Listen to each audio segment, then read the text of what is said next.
Welcome to Try Not to Overthink It, where we explore the intricate landscape of mental health, well being, and everyday life. I'm RJ. And I'm Khalil. Join us as we dive into insightful conversations, share expert perspectives, and personal stories that shed light on the various dimensions of mental wellness. Whether you're seeking guidance, inspiration, or a deeper understanding of the human mind, this podcast is your safe space to engage, learn, and navigate the journey to a happier, healthier self. If you're new to the channel, please like and subscribe to the channel, hit the notification button so that you do not miss out on any content that we are dropping. So today we are speaking on the topic of the lessons that we teach our children. This particular topic kind of came to me when I was watching. There's a guy I subscribe to on YouTube. His name is Nate the Lawyer. And so he is a lawyer that will talk about different topics and give his legal perspective on certain topics, on these particular topics. So this video that he was reacting to, or he was, breaking down, was this mother who got arrested for essentially not stopping her son from planning a mass shooting event. Yeah. Mm-hmm. And so essentially the mom was made aware of certain things that her son was doing through his drawings and some of the things he'd been sharing in school. She explained to school staff that she wasn't really concerned. And then he then got suspended from school because he was looking at certain material on the school's internet. So that alerted the school. The school then suspended him for a short amount of time. During that suspension, I believe, there was some firearms that were purchased. His grandmother, became a little startled and a little concerned. She notified police. Police intervened. And so mom ultimately got arrested. Right. I believe she bonded out too, but I believe she got arrested because when they spoke to her about it, because they searched the boy's room and found certain things that should not have been in there. I believe it was ammunition and some other things. They asked him where he got them from, and he said that my mom had bought them for me. Wow. Allegedly. So I thought it was important for us to kind of unpack this topic because for me, I don't have any kids, but as a therapist, I can tell you that a lot of us as adults, especially adults who are sitting on our couches, who come in and partake in treatment, a lot of the things that they are trying to heal from or grow past started when they were children. It started when they were children, and then they never really addressed it as they matriculated through their lives. And so now, being a fully fledged adult, as I've said on this platform before, the things that you do not address, the things that you do not handle, will eventually address or handle you. Which is where some of our clients end up sitting in front of Khalil, myself, or Unique. Is now those things have come looking for you, and now you either gonna have to take them out, or they're gonna try to take you out. So, what do you think about that, Khalil? Yeah, I'm glad that we got to talk about this because we brought up the other family who actually went to prison. The Michigan family went to prison last year? Yeah, for the school shooting, and they were convicted on involuntary manslaughter because there was things they could have done to get their son the appropriate help. I believe it's the Crumley family or something like that. I was trying to look it up, but I think that's what it was. And we talked about that before. There's a certain level of accountability as being a father and a stepfather to 18-year-old kids, right? There's things that we allow them to do because we want to give them a certain level of autonomy, right? Mm-hmm. We have to begin to say, hey, these are things that you can take care of because you're becoming an adult. We need you to start making some adult decisions. We need you to start making rational decisions. So you've trained them up to a certain point where you can say, hey, I trust you to do a few things on your own. Now, when it comes to 18-year-old's mental health, that's a little different, right? They can't process and work through things on their own because the brain doesn't fully develop the processing skills until about 23 to 24 years of age. Men are usually the latter, right? Yeah, When we it takes us a lot longer to process, not right? be stuck on silly and stuck on stupid sometimes. Right, because the immaturity, the child like behavior is still present in your early teens, right? Absolutely. Well, one of the things that I got out of this story is the judge says, hey, we know your job as a parent is to teach your child, instruct your child. Also, to not just allow your child to be your friend, because we're going to get into that in a minute, right? Because I've seen that plenty in my time, even before I was a therapist. As a case manager, I saw it, right? In other jobs, in other familial situations with family members, friends, right? We see adults, especially in this generation, that want to be their children's friends, right? But there's a certain level of accountability in that we're going to address. But for now, the judge is making a statement right now, and it started even with the Crumley family, right? Mm-hmm. We are not going to just hold your children accountable because they're Yeah. teens, right? They can't even process. We're going to hold you accountable because you knew some of the signs. You did not get your child help. You did not put your child in therapy. You did not get a psychiatrist. You ignored a lot of the warning signs. I don't care if you have some form of stigma that comes with mental health and you don't believe that it exists. Regardless, by you not taking the necessary steps to instruct your child or teach your child how to deal with whatever was going on, from bullying, from depression, from anxiety, whatever was going on, you decided to ignore that and be your child's friend instead, right? Mm-hmm. And validate their nonsense. Because, like I said, an 18-year-old cannot make the best decisions. Yes, they can be book smart.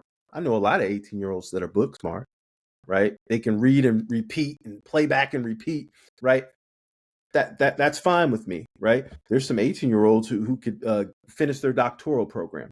But when we talk about common sense and we talk about the ability to process their emotions, right, and to thoroughly work through their emotions, they don't have that. One of my favorite books is The Outliers, where they talk about the genius. He had one of the highest IQ scores. I know Einstein had one that was high, and this guy had one of the highest IQ scores, but he did not make any headway when he went to school, right? He ended up dropping out of college. And when you read the book, you start to notice that because of, yes, maybe his background and how some of his upbringing and being around parents who are from a lower socioeconomic status than most people that went into college, in the college he was going into, he had no emotional regulation skills. And he didn't have any type of social skills that could help him deal with problems that come in life. He did not have any appropriate strategies to deal with that. So instead of teaching that child the appropriate ways to deal with confrontation, the appropriate ways to deal with their emotions and feelings, right? We validate their feelings and we buy them guns. We buy them ammo, right? Somebody has to Mm-hmm. be held accountable because instead of doing what was right, you did the opposite. And we'll get into being your child's friend, that pull, that desire to get close to your child the older they get. And then you end up sacrificing something, because that child's not your friend. There's a difference. Yeah. Go ahead. Yeah. I mean, I agree with everything you just said. Doing what's right is modeled. It's not just taught. Right. You have to, as a parent or an adult who is in the close proximity of children, you have to always be cognizant and aware that kids watch what we do far more than they listen to what we say. Right. The modeling. Things like integrity, things like kindness and responsibility are learned by observing, especially during the hard and difficult moments. Mm-hmm. For me, I constantly, and I shared this several times on here.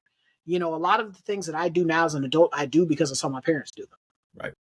I was just having this conversation with one of my coworkers about a couple weeks ago. He's like, "You're a Toyota," he's driving a Toyota Land Cruiser, and then he's I'm at the gas pump in front of him. He's like, "You drive a Toyota?" I was like, "Yeah, that's all we all drive. That's all everybody in my family drives is a Toyota." I learned how to drive. I learned to become a Toyota enthusiast because Toyotas last for a very long time. My dad drives a Toyota. My mom drives a Toyota. My stepmom drives a Toyota. My brother, my sisters, we all drive Toyotas. It's just what we do that because our parents do that. For me, I get my hair cut every week because my dad gets his hair cut every week. Matter of fact, we get our hair cut by the same dude on the same day. His appointment is like 30 minutes before mine. So a lot of the things that I do as a man, as an adult, more importantly as a man, I do because I saw my father do those things. Right. How I talk to other individuals, how I engage and interact with women. I watch my dad, model those behaviors in front of me, so I do the same things. When I catch myself doing something that I have no business doing, I ask myself, am I the type of adult that I want my child to become? Right. Because if I ask myself that question and the answer is no, then I got to get my own shit together at that point. I got to get me together. But too often, what you see in especially in today's society, we attempt to put a band-aid on a gunshot wound instead of addressing the core issues, addressing the core problems. We recognize that certain patterns of behavior lead in a certain direction. Instead of addressing it right then and there, what we typically do is we try to placate to our children. Right. Instead of correcting the behavior right then and there and showing them better. Because it's one thing to tell someone to stop doing something. It's another, and I used to hate this when I was a kid. Boy, I used to hate this when I was a kid. And my parents, will tell you, they used to laugh when I would say it. Whenever I would get in trouble and I'm about to get a whooping, my parents would, they're lecturing you before, during, and after. The reason why is because not explaining to your kid why you're providing the discipline Right. is not going to help them learn to make better decisions. If you're just doling out discipline with no explanation of what right looks like, guess what? It goes in one ear and out the other. It got so bad that I got to the point where I asked my parents, "Can I just get the whooping and not the lecture?" And my mom used to laugh every time I said that because she would do that. My dad did the same thing, But again, it goes back to, I always go back to, to the point I was saying earlier about you have to model that. As adults who are operating in the vicinity of children are always watching, they looking. Right. You'll catch kids saying stuff, and you're like, where'd they get that from? They got it from you. They heard you say it, or they heard it on a song that you're listening to on the radio, or something you're watching on TV, or a movie they've seen. That's where they get this behavior from. Nonsense. Yep. Mm-hmm. And that's where, as I said before, we have to be aware of I call, like as therapists, we kind of start to make up our own things. But for me, one of the things that I kind of created as a therapist is sphere of influence. There's a bubble, an invisible bubble that surrounds all of us, a 6x6 bubble. It's pretty much the length of your arm. You stick your arm out in front of you, that's pretty much where your bubble starts and stops. So if you're within arm's reach of somebody, your bubble is overlapping with their bubble. Right. The things that you say and do start to, impact them, and you'll start to see change. And the things that they say and do start to cause change to you. If you'll see where people spend enough time together, they start picking up slang that another person says. Yep. They'll start, if they got an accent, they may say certain words in that accent. They start making the same type of jokes, start picking up that same sense of humor. Like there's a lot of things that occur subliminally when you spend enough time with people. So you don't necessarily have to be the biological parent of a child to show them what right looks like. Exactly. You just have to be consistent, and you just have to show up. And children, typically, they'll pick up from there. Things that you say, things that you do, they'll do them too. It's habitual. It's one of those things where, again, we have to be very, and me and Unique talked about this on the episode about raising children. You have to be very intentional. You have to be very purposeful. You have to be very consistent in what you are pouring into your child. I had this conversation with the dude that cuts my hair. Because once he found out I was a therapist, and he was talking to my dad who's cut my dad's hair. He's just so amazed by my dad. Mm-hmm. He's so amazed by him. He's like, your dad got all of y'all through college, because it's 5 of us in total. Yeah. All 5 of us went to college. All 5 of us got degrees. All 5 of us got careers. He's just so amazed in how my dad was very intentional and very purposeful about getting us across the finish line. You know, like if you ask my dad right now, you know, like how did you do all of this? Because we're all very five different people. We're all very Different all five personality. of us are all different, very different. You if you did not know we were related, you would not know that we're related by how different we are. But he was somehow able to navigate all five of our personalities and everything that came with five different personalities and five completely independent individuals and get us across the finish line. And when you ask him how did he do this, he'll tell you God did that. He was like God gave to me a vision, a dream of what you guys were supposed to be doing, and I was just the conduit. I coached you into doing the vision that God gave to me. Right. So each one of us, I mean, and it's crazy. It is very crazy how each one of us, the skills, the talents that we have, line up with the things that we are doing as a profession. Because of, you know, like I said, my dad was very intentional and very purposeful about the things that we were exposed to, the things that we saw, the things that we heard, the people we were around. If you were on foolishness or on some dumb stuff, you weren't around. My dad didn't let you be around us. Right. You know, even now, you know, for me, my dad is always, even as an adult, my dad is still always pouring into us, providing lessons, being mindful about calling us and speaking to us about certain things. You can call him right now. I probably can call him right now. He'll probably answer. And we can have a conversation about anything. Like, as a parent, he never stops being our parent. Right. That is also a common mistake that I see now, especially in today's society. We just trying to get people to 18. Right. Once we get you to 18, you got to get out of my house. You're not my problem. Right. Time to go. When God has blessed you with the gift of a child, because not everyone's blessed with the gift. Children are a gift. There are so many people right now who say, I wish I could have a child, but they can't. Right. You know, people out here, fertility treatments and different things, spending racks on children. So you have people who do not take the gift that God has given them of being able to have a child as serious as they should. You know, you got to be a good steward. You got to be a good steward over the little if you're expecting God to bless you with a lot. That's right. And for a lot of us, we're not being very good stewards of the gift that God has blessed us with. But then we're expecting God to, you know, deliver abundance after abundance after abundance after abundance. When again, God can't even trust you with the gift of a child. Right. And that's where, for me, like with this particular topic, when I watched that video, it just kind of blew me away. I'm just like, man, what were we doing? Like, the signs were there. This kid, your son, could have ultimately gone to school and killed somebody else's kid. What would you have told their parents? You know, what would you have said to them? That's what I'm saying. There's no amount of sorry that would have brought anybody's child back.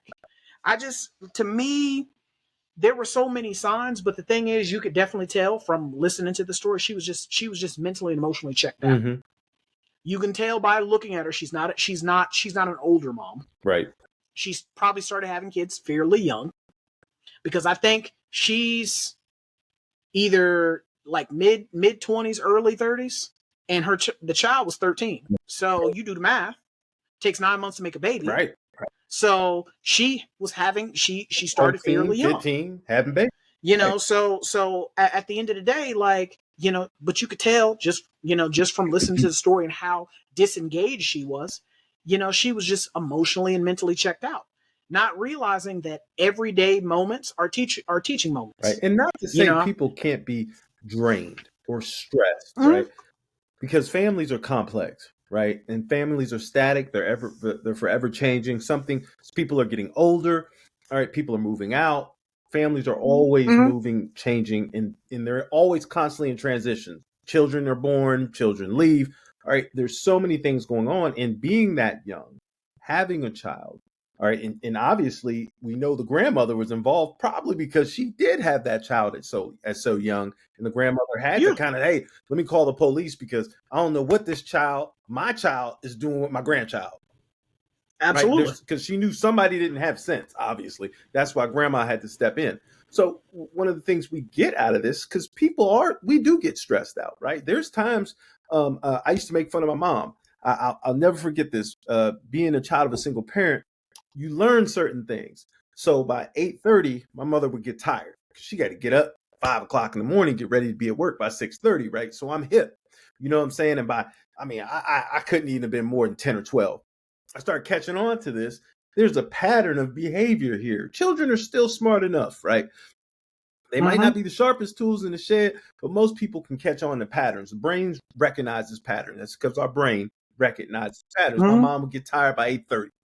8:30, I start asking her questions about stuff that I want to do the next day that I know when she's tired, it was easier to get a yes. That's how sick I was, right? I know I wasn't the best child, right? But we can laugh about it today. Even me and my sister, we both can we noticed that, like, yeah, I asked her around 8:30, 9 o'clock, you get a yes. The next day, she said, when did I say that? I'm gonna do that. And when did I say that? I said, oh, you said it. Oh, you said it. And, I get my sister to verify. You said you was gonna take us somewhere, or you was gonna drop us somewhere, right? That's manipulation. When people are tired, they are easier. It is easier to manipulate them, and it is easier, right, to get someone to change their mind, right? Absolutely. One of my favorite skills. It's in the book, and I forgot the guy's name. I think it's Jose something. He talks about auto suggestion, right? And that's just basically repeating yourself over and over again, assertively, and asking for something that you want, right? And eventually you wear the person down, right? It could be 2 days in a row, 3 days in a row. It might be one day and you just ask 10 times. You might ask in different ways, but there are sort of, I think I'd really like you to do this. I believe you could do this for me if you wanted to. This is probably the best thing for you to do. You keep asking, right? Yep. By the end of the day, that person's done with you, and they're going to say yes. And when we're tired, we're more susceptible to auto suggestion. When we're exhausted, when we're mentally frustrated, and I don't know what was going on in this young lady's life, right? But if you're in your 20s and you have a child, you're trying to take care of it, go to work, do all those things. And I don't know if the dad was involved. We know grandma was trying to help. But regardless, whatever stress or mental condition she was in, all right, she didn't make a good decision. And absolutely. And I'm always going to offer grace and mercy because the God of my understanding does for me every single day, right? Every day. But regardless, right, you still have to take accountability. One of my favorite characters of the Bible is Samuel. I mean, is in the book of Judges. It's Samson. I said Samuel. Samson, right? If we notice in the whole book of Judges, right, we start to look at these different people who were in charge of Israel, right? Samson had the most strength. He was pretty intelligent, right? He was from a good family stock, right? But he had one flaw, right? He liked the women from the Philistines, right? Not knocking him in what he likes because we like what we like. But one of the things we started to see is that he was constantly harassed by Delilah. She asked him over and over and over about the source of his strength, right? And eventually she told what it was, right? He told what it was to her. And she got what she wanted. And that's technically auto-suggestion, right? She wore him down. All right. People get worn down by their kids. I talk to people in private practice all the time. They get worn down. But when it comes to something as critical as this, right, you do not break, you do not bend. You have to stand for something when it comes to weapons, arms, artillery, things like that are life-threatening and dangerous, right? Knives, any type of weaponry, right? I have to stand for something. I remember as a young child, my mom took my BB guns from me. A friend of hers bought me a BB gun. Mom's like, no, you can't have that. You can't, because I'm pointing it at folks. I'm shooting out the window. I'm shooting at birds. And I probably was only I think I was like 8, 9. And I'm busting out the back window of the apartment. You know what I'm saying? I go on a balcony, right? She said, What she gave me, I think I probably only had one day of it. One day of me running around with this rifle, right? And she was like, nah, you can't have this. And she gave it away. She donated it, right? Mm-hmm. I needed that. You know what I mean? Just knowing who I was as a child, when I think back then, all right, my mom said, hey, he's going to cross some boundaries. He's going to make some bad mistakes with this thing because I could have hurt somebody, right? And so she had to cut me off. No matter, I know she wanted to allow me to have the gift, and it was a blessing. And she wanted me to, be able to do certain things that little boys do, right? But not that. She said, no, you can't have that. She was always funny about that with me and weapons because, teenage, I want to carry a knife. I want to do stuff like that. Right now, you don't need those things, right? Because she already foresaw what would happen to a young black male running around with BB guns, knives, right? By the time I got older, a lot of my friends had real guns, right? When you hit 18, right? Those things, right? She didn't want in her house. And she stood by that. You can't bring that in the house. The drugs, you can't bring that in the house, right? She stood on business. That's because my mom was not my friend. There was no way I could have her break or bend, right? There's many times I had to go. She said, because you can't do that in my house. We see it with younger parents, and we see it in this generation, even with older people, right? The ability to be worn down, the ability to be manipulated. The reason why is because there's no boundaries. Once we have that lack of boundaries and things, the lines are blurred. No, this is not just my son, or this is not just my daughter. This is my buddy. And no, you're not my buddy. There's no, I'm raising you to be a productive member of this society. I can't let you just go doing anything. I got to stand for something. Absolutely. Well, I mean, it goes back to, the adage says, it takes a village to raise a child.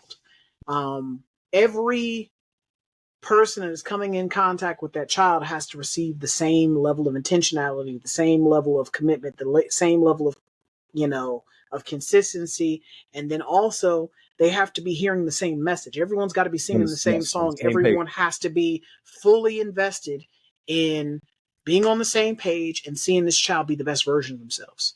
Because for me, what I had to learn as a therapist and, as just a human being, is that everyday moments are teaching moments. How you treat a server at a restaurant, how you talk about other people, how you handle conflict teaches children what right is. For a lot of us, we don't really take that into account. We're just like, oh yeah, just it is what it is. No. Discipline, honesty, and compassion aren't just taught when you're having the big conversations. Like when your child does something that they're not supposed to do, you have to show them every single day.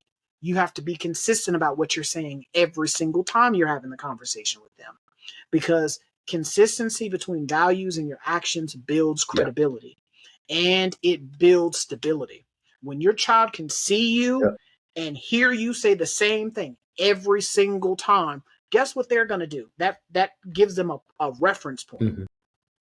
And so it's no different than like when we teach our children, keep your hands to yourself. You keep saying that every single time you see your kid swing out at somebody. Guess what? When they get ready to swing out at somebody, they'll stop and think. My daddy said, keep my hands to myself. Yep. But then not even just that, but they hear you saying it, but then they also see you living it. For me, I tell people all the time, words without actions to match them are worthless. Too often we live by the adage, and you see that a lot. And I had this conversation with my parents. You see this a lot where people do as I say, not as I do. Right. No, you have to do as I say, but then also do as I do. You have to be very mindful of that, because again, children are very black and white. They don't understand gray area. They don't understand time and place. They don't understand the appropriateness of certain things in certain arenas, or the appropriateness of saying certain things to certain people or about certain people. They don't understand that. They hear you talking about somebody, next time they see that person, guess what? They're going to repeat what you said. Yeah. About that person to that person. Yeah, come on now. So it's things like that people don't really take into account. They don't take those things into account. They also don't take into account how to show how to handle failure, not just success. You know, too often we live in today's society. We live in a society where we're always concerned about winning. We're always concerned about winning. You know, how much money I got, you know, getting this promotion, doing these different things, excelling, achieving, growing, matriculating, but we don't teach our children what it looks like to be disappointed. Right. What do you do when you don't get the job? What do you do when things don't go your way? What do you do when you fail? We don't teach our kids resilience. That. And so because we don't teach our kids exactly, because we don't teach them that, they do not have the resilience to deal with adversity. So there's going to be times where your best just is not good enough. So that's where they have to learn that from us as the adults. They have to see that from us as adults. We have to model how to take accountability when we're wrong, and when we fail and it's our fault. We have to teach humility. We have to teach apologizing. You know, because again, like for, you know, you see this a lot with adults. We get in our big age and we don't think we got to say we're sorry. Right. But at times as a parent, we may have to apologize to our child. Right. I mean, wrong decision. We got to be humble.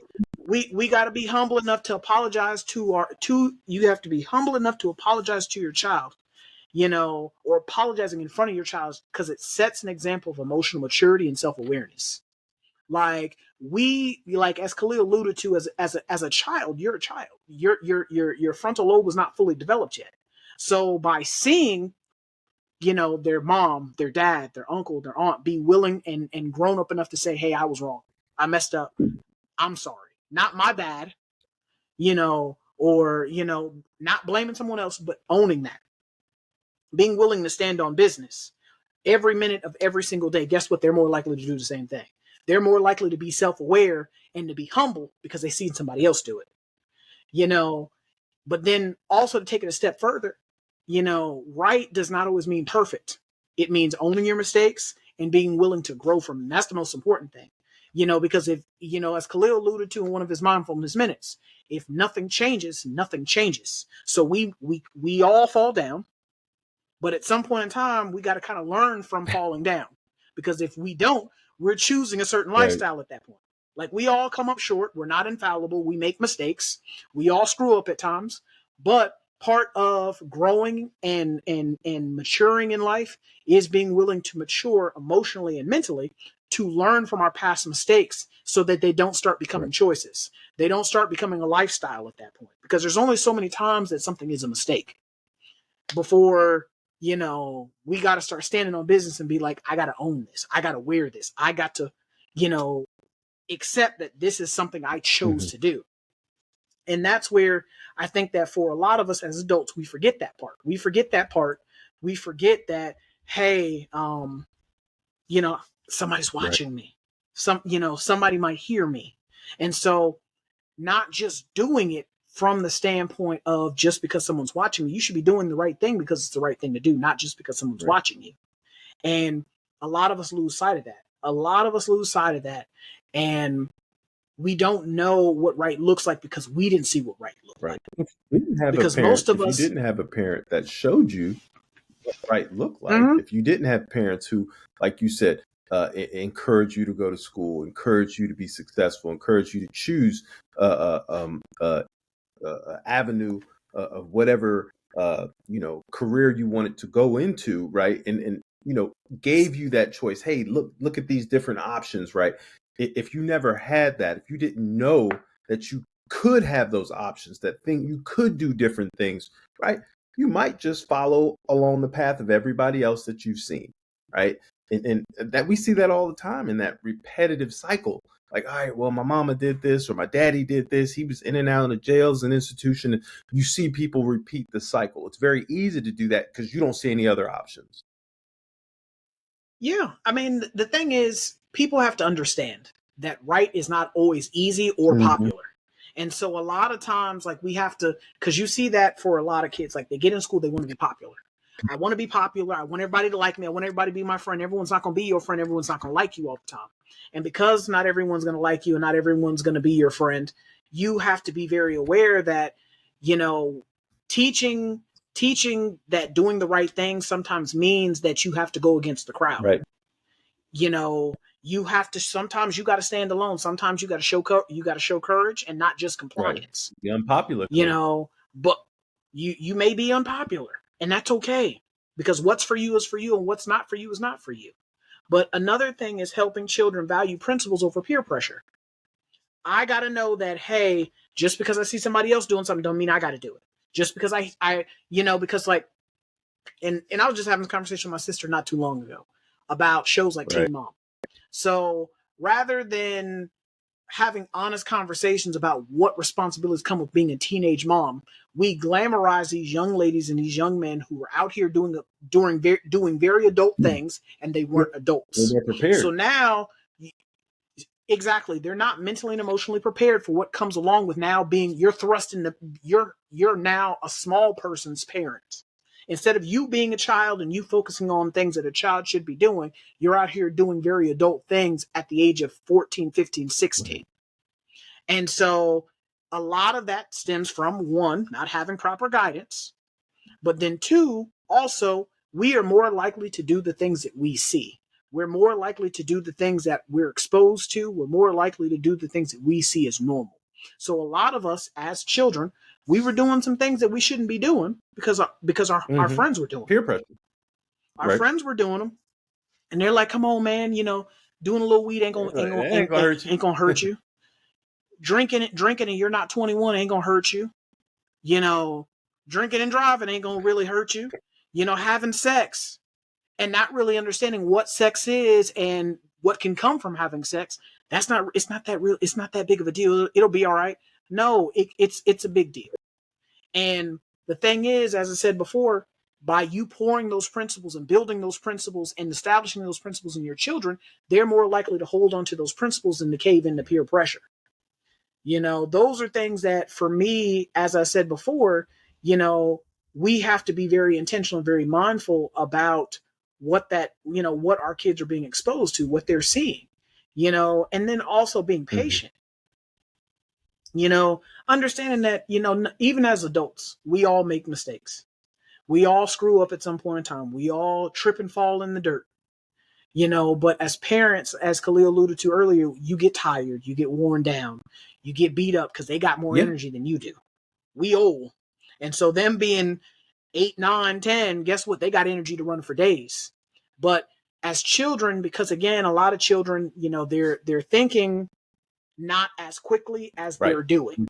And so we have to, they live by impulse. And so kids may repeat your example immediately, and then other times they may not. But when you're at least having those conversations and you're revisiting the conversations and then you're modeling the behavior, the seed's planted. Now what you have to do is you have to continue to water the seed to see it grow. And then periodically you may have to tap back in and say, "Hey, what we talk about? I know you know better than that." And it is going to be repetitive. But you are going to get tired of it. You are going to get tired of saying the same thing over and over again, but you have to, because we just told you what's going on in the brain at that age. Exactly. But you also have to be willing to extend grace and mercy. The same way that, my God, allows me to live a life far better than I deserve. Because I'm a flawed creature. I'm a person that is known to, get mad and blow up and sometimes act unsaved, but my God continues to extend grace and mercy to me every single day. I got to be willing to extend that same grace and mercy to the children in my life as well. Understand that for me, being almost 40 years old, I still mess up. Them living a fraction of the time that I've lived and have a fraction of the life experience that I have, they're prone to mess up as well. And so by extending that grace and mercy to them, to understand that, hey, the same way that I need forgiveness, I need to extend that forgiveness to them as well. But then also, for me, this is very important too, especially for small children. Celebrating the small moments when they do mirror what they've been taught. And look, that's when they need that encouragement. Hey, you did the right thing, right? Absolutely. You can't always punish. You did. We got to congratulate when they do the right thing. Because guess what? you congratulating them, you bigging them up when they do the right thing, they're more likely to continue to do the right thing Positive reinforcement. because children live for the positive reinforcement. And like my niece, for example, she's bad about telling. She telling everything. She ain't gonna lie. She ain't gonna cheat. She ain't gonna steal, and she sure Yeah. gonna tell it. Because my sister put into her when she was very, very young, 1, 2, 3, old enough to understand. Hey, we don't put our hands on other people. We don't tell lies. You don't do something without asking. Right. You don't say unkind things to people. You're not rude. You're not disrespectful. The first time I remember one Thanksgiving, sitting around, and I'm like, "You want some cake?" And she's like, "Yeah," but mommy said I'm not allowed to have that. I was like, "Well, mommy ain't right here, so I'm gonna give you this cake. Just eat it real fast." You're not teaching no integrity, are you? I'm not. I wasn't at that time, and so I was just like, "Well, if you eat it, I'm gonna get you this cake, but you got to eat it real fast." What did she do? She got the cake, and then went and told my sister, "Mommy, Uncle Raj gave me some cake. I know you said I wasn't supposed to eat it, but he gave me some cake." And so I couldn't even be mad. All I could do was laugh because she showed integrity, and she followed the lesson that was poured into her. She stood on business, and I mean, I couldn't do anything but respect it. And I mean, we laugh about it now because she's now 10 years old, about to be 11. And I mean, a lot of those lessons that she received at this high, 2 years old, 3 years old, she still carries on at 10 years old. She still does those things now. She will ask permission before she does things. Very well-mannered child, very well-behaved child, because again, my sister, the whole tribe was invested in pouring into her and developing that product. Well, look, think about it, right? Proverbs 22:6, right? Train up a child in the way he should go. When he gets older, he never depart, right? If you instill it while they're young, if you continue to keep giving them the positive reinforcement, right? Because negative reinforcement, that's something where the studies show that it doesn't work, right? I can only take away so much, right? I can only punish you so much. What children need, right?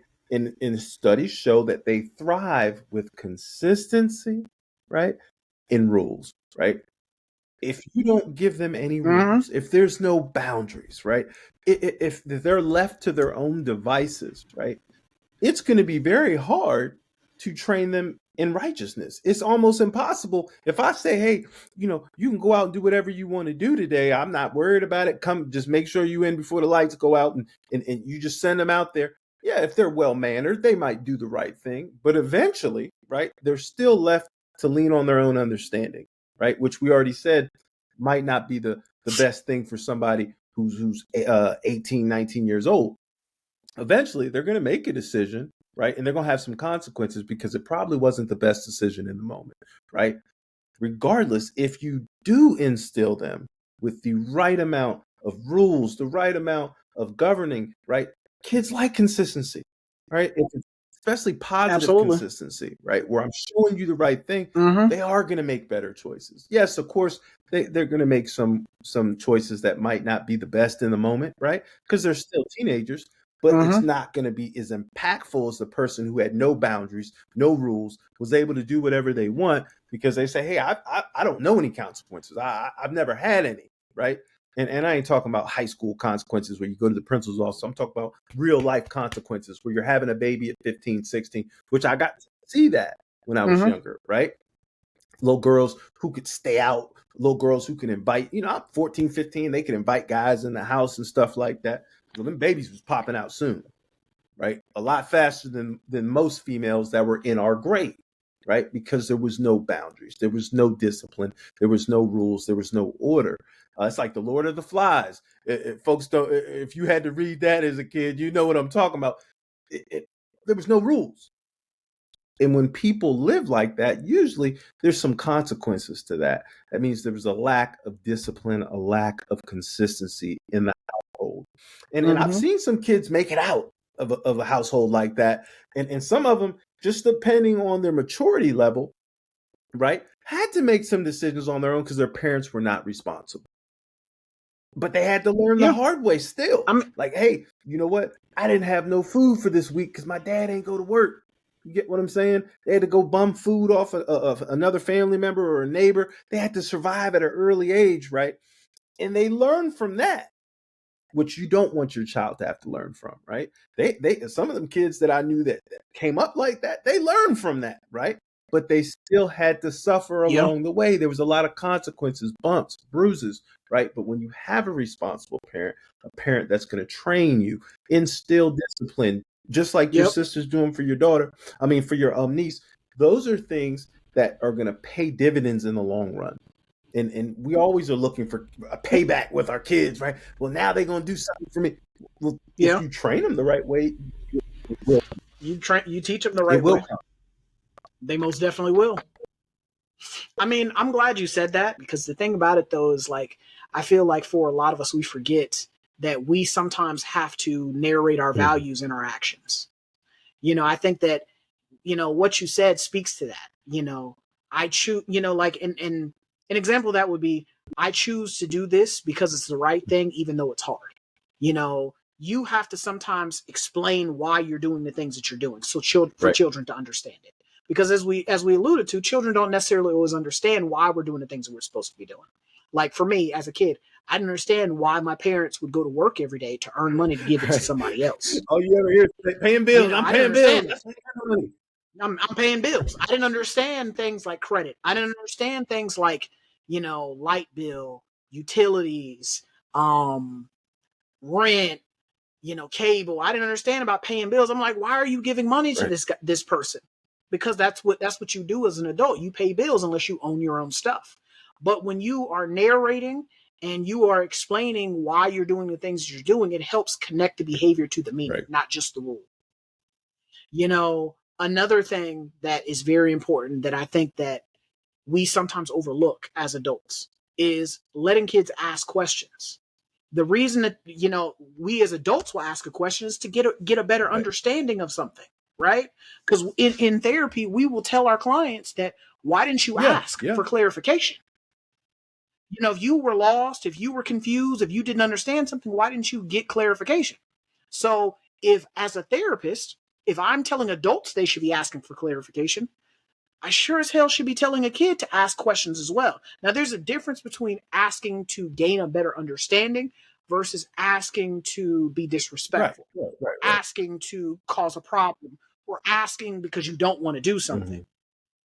If you're lost, if you're confused, if you don't know or you don't understand, why would you not ask a question to get better They clarity? deserve an answer. Because if you know better, you For do. healthy questions Exactly. that like we said before, that they're not being smart and just playing with us. They deserve. They're still human beings. They have to learn. Yeah, We have to be able to. absolutely. They have to learn, but it allows them to be Yes. able to process it.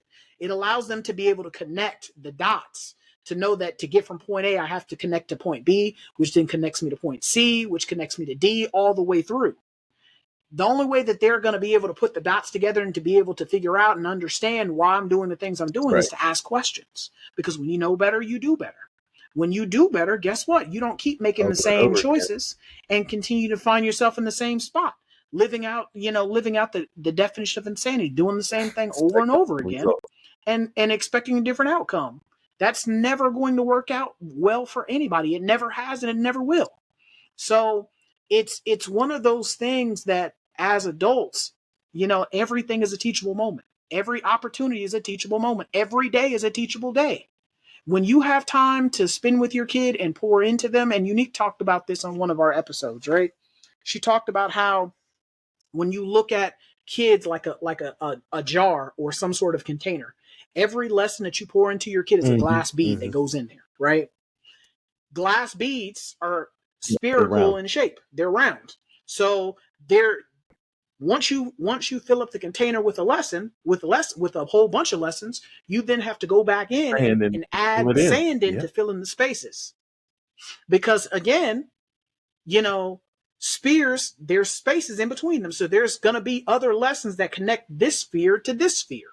So that's what the subsequent tap-ins are going to be, where you're sitting down and you're having those subsequent conversations after the initial conversation, after the second conversation, after the third conversation. You never stop having conversations, because again, and it goes back to my original point, from what I was speaking about earlier at the very beginning of the episode, is for me, I'm a very big person on actions.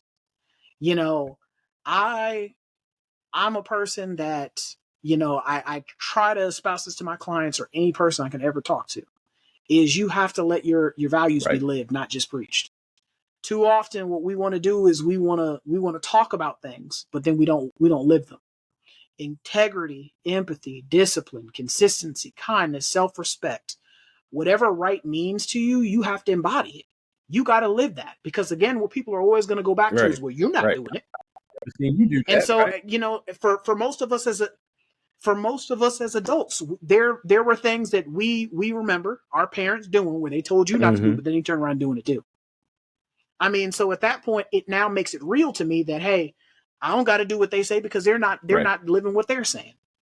Like, and like I was having this conversation with a colleague before about prime example, like rap, right? Rap is the only genre of music where the expectation is that you are truly living the lyrics that you're saying. So if you're saying you're because you look at somebody like Rick Ross, people started going back and forth with him about the credibility of his lyrics when came to light that he was a correctional officer. They're like, how are you the biggest dope dealer and you're this and you're that and you're the biggest boss when you were a correctional officer? There is a certain level and a certain modicum of credibility that you have to have, because you are operating in a certain space. So when you apply that to your everyday life, because you are supposed to be a leader, you are supposed to be a teacher, you are supposed to be a parent, because my mentor, he always says, shape or be shaped. Good. Real good. So you are constantly, if you look at, like me, I'm an artist. I like to create things with my hands. You look at a child as a lump of clay. You have to shape them into who they're supposed to be. Being left to their own devices, they will always head down a path of destruction, because that's just the nature of being a child. You're very impulsive. You don't understand consequences, first, second, third order effects. You don't necessarily understand, time and place. You don't understand the gray areas. And so because you don't understand all of those things, because your frontal lobe is not fully developed, you're more likely to indulge in things that are self-destructive in nature. And when you look at, if you were to take a straw poll of individuals who have been incarcerated more than once, a lot of those issues, they will tell you, started when they were children. And there's also a history of juvenile incarceration, right? And I always tell people, hey, that's something, I saw growing up with friends of mine. They started 13, 14, right? Those are the friends that went to prison. It was almost as if the correlation was just it was too straightforward. There was nothing that could hide that. That system, right? And it is a system. The penal system is real, right? It's been around for ages, right? As soon as they got in it, absolutely, they could never really depart from it, right? Yeah, it became part of who they were as people. Yeah, what I'm saying? I go to jail, I go to prison. It defined who they were. Some wore it as a badge of courage, as some wore it as something of status. And now, obviously we look at that as something that's ignorant, but at the same time, right, it became a part of them. Children are very, very impressionable. If your child sees that's a part of you and you wear that as a badge of honor and courage. My dad goes in and out of prison. I've worked in the juvenile behavioral health, right? I've worked. And if their parents, the ones that were going in and out of prison, they said, I'm not scared to go to juvie. My dad in and out of prison all the time, right? Some of them expected to do that. Yeah. They look at it as something cool. My uncle's in there. My dad's in there. They expected to do it. This is what I'm supposed to do.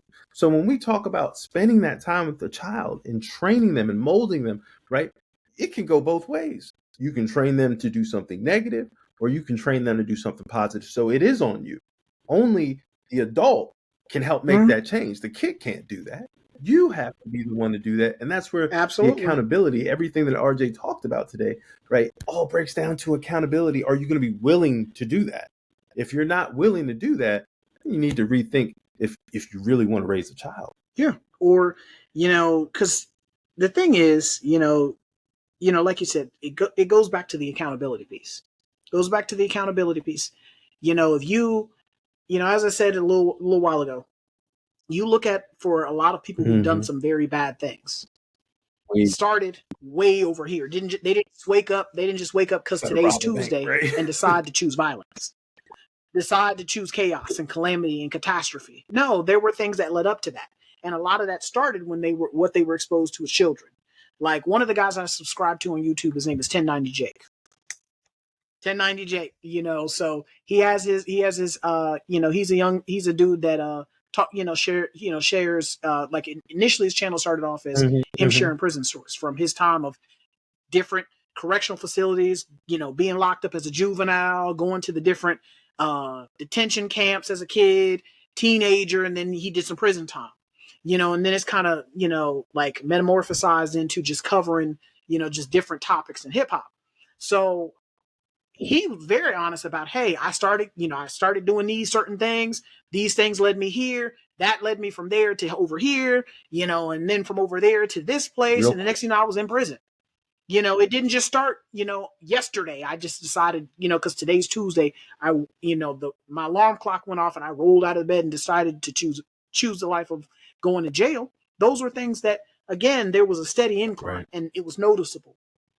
And when you first start to see the car go off the road, that's the time to get it back on the road. Not once the car is fully off the road, because now it might roll into a ravine, blow out the tires, and now it's stuck. Like, there's so many different things that could be done when children are small.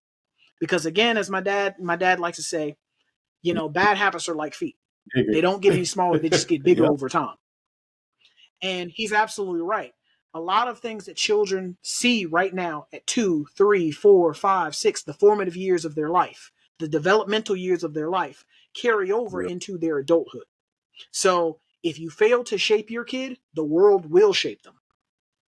And you will not always have the capabilities or the ability to save them at that point. At that point, if you're not very intentional, you're not very purposeful, you're not very consistent with your kid, somebody or something else will put that time, effort, and energy into them. And you may not always have control over that. You may not always be able to pull them back at that point. They may, at that point, be out of reach for you at that point. Because when you end up in prison, you out of reach of being able to apply influence on them at that point. If they end up losing their life because they're partaking in things they have no business doing, or hanging around people they have no business doing. Because, again, I can tell you, as a person that has lived on this earth for going on almost 38 years, a lot of times it's not always like when you hear stories of somebody getting killed, they're hanging out with their friends. It may not have been them that they were shooting at. They were shooting at somebody else. They just happened to be at the wrong place at the wrong time, hanging out with the wrong people. People getting pulled over, and they weren't doing anything wrong or illegal. But during the traffic stop, guess what? Drugs are found in the car. So now everybody in this car, catching this charge. Everybody in this car is catching that charge. So again, when you are very intentional and very purposeful about what your kids are seeing, what they're exposed to, what they're, what is normal for them. Because as I've spoken to about, it's become normal for them. I spoke about this on previous episodes. We are more likely to do the things that are normalized for us, the things that we have seen consistently, the things that we have been exposed to consistently. We are more likely to do those things as an adult versus, things that we see, one or two times. So it's very important for us as adults to be very mindful of that and be able to recognize that, children that we are exposed to or around us, they are a blank canvas ready to be turned into a masterpiece.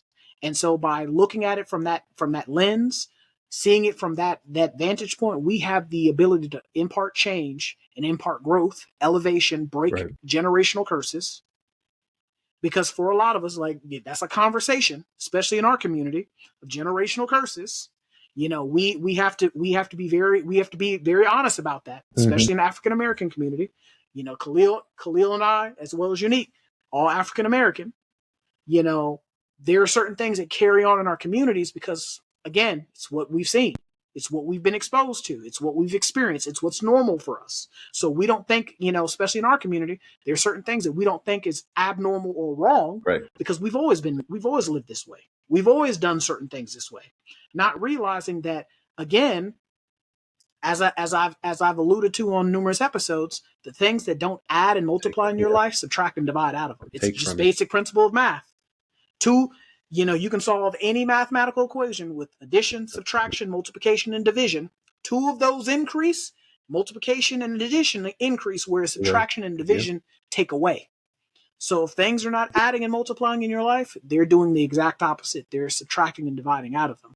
So we as adults, as the leaders, God created us to lead the people that are coming after us, to show them, what right looks like, to embody what right looks like. And for a lot of us, we're failing, and we got to do better, because again, we don't live forever. And so if we are not preparing them for life without us, my man, T'Chaka said that in the very first Black Panther movie, when T'Challa said, "I don't think I'm ready."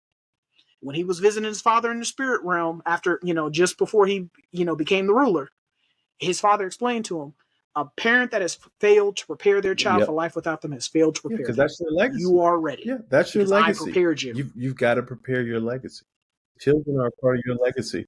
And absolutely, it can go good. It can go one two ways, right? It can be something that's positive or something that's negative.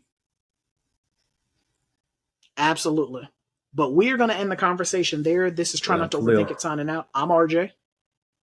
If you like what you heard, you like what you saw, please like, share, and subscribe. Hit that notification button so you don't miss out on any of the content. If you would rather listen to us instead of watch us, I don't know why you would. There's some very good looking people. My parents did a good job on me.